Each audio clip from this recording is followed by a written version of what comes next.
সেপ্টেম্বরের প্রথম সপ্তাহে আমরা গিয়েছিলাম নীলগিরি বান্দরবান। আমাদের জার্নি শুরু হয়েছিল কক্সবাজার থেকে। জনপ্রতি 250 টাকার টিকিট কেটে আমরা পৌঁছে যাই বান্দরবানে। সেখানে আমরা দুপুরের খাওয়া দাওয়া শেষ করে আমরা একটা জিপ ভাড়া করি, সেটা ছিল 8,000 টাকায় এবং সেটা আমাদের নীলগিরি নিয়ে যাবে এবং নিয়ে আসবে। সো যাত্রাপথে যতগুলি স্টপেজ ছিল আমরা সবগুলো থেমে থেমে দেখেছি। এই জায়গায় গরমের মধ্যে ঝর্ণার পানি দেখে মনে হচ্ছিল একটু টুপ করে ডুব দিই, এক কথায় অসাধারণ। আর এখানে সব ফ্রেশ ফল ছিল, আমরা কিছু ফলও খেয়েছিলাম, স্বাদ ভালো ছিল। যেতে যেতে বৃষ্টি শুরু হয়েছিল। পাহাড়ে বৃষ্টি দেখার অনুভূতি অন্যরকম, আমাদের খুবই ভালো লেগেছিল।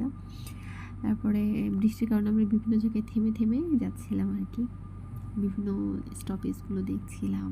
আসলে পাহাড়ের নির্দিষ্ট কোনো জায়গা সুন্দর না, পুরো পাহাড়টাই সুন্দর। ঠিক আছে, আমার কাছে এটাই মনে হয়েছে। তো আমাদের রিসোর্টে পৌঁছাতে 4টা বেজে যায়। তারপরে আমরা ফ্রেশ হয়ে আর কি একটু টুকটাক ঘোরাঘুরি করি। দাদাদের ক্যাফেটেরিয়া ছিল, সেখানে একটু কফি খাই। তারপরে রাতে 9টার দিকে আমরা আর কি ডিনার করি। তো এখানে খেতে হলে অবশ্যই আপনাকে দুপুরে বলে দিতে হবে যে আপনি রাতে কী খাবেন, এবং তাদের খাবারগুলো খুবই ভালো ছিল। দাম হিসেবে খাবারের পরিমাণ এবং খাবার সবগুলো অনেক ভালো ছিল। ঠিক আছে, আমরা যে 4জন ছিলাম, আমরা 4জন হিসেবে আমাদের খাবার খুব ভালো ছিল। তারপরে আর কি আমরা রাতে খাওয়া দাওয়া শেষ করে রুমে চলে আসি এবং পরের দিন খুব ভোরবেলা উঠে আমরা ইয়েতে যাই, সূর্য ওঠা দেখতে যাই। সেটা প্রায় ভোর 5:30টার সময় ছিল এবং এত সুন্দর, আমার মনে হচ্ছিল মেঘের মধ্যে ভেসে আছি। আশপাশে মেঘ তো না, মনে হচ্ছিল তুলো। মানে এক কথায় অসাধারণ। আমার দেখা প্রথম এইরকম সিনারি আমি এর আগে কখনো দেখিনি, যেটা সত্যি কথা। এক কথায় অসাধারণ ছিল।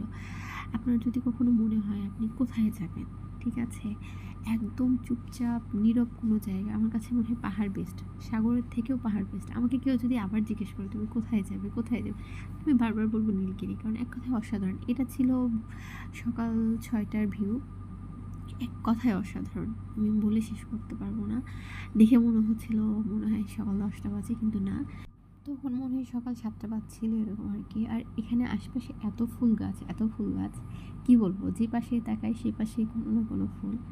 এক অন্যরকম অনুভূতি। এখানে সকাল সন্ধ্যা বিকেল যে কোনো সময় খুবই ভালো লাগে। এরপরে আমরা রুমে কিছু রেস্ট নিয়ে 8:30টার দিকে আর কি ব্রেকফাস্ট করতে যাই।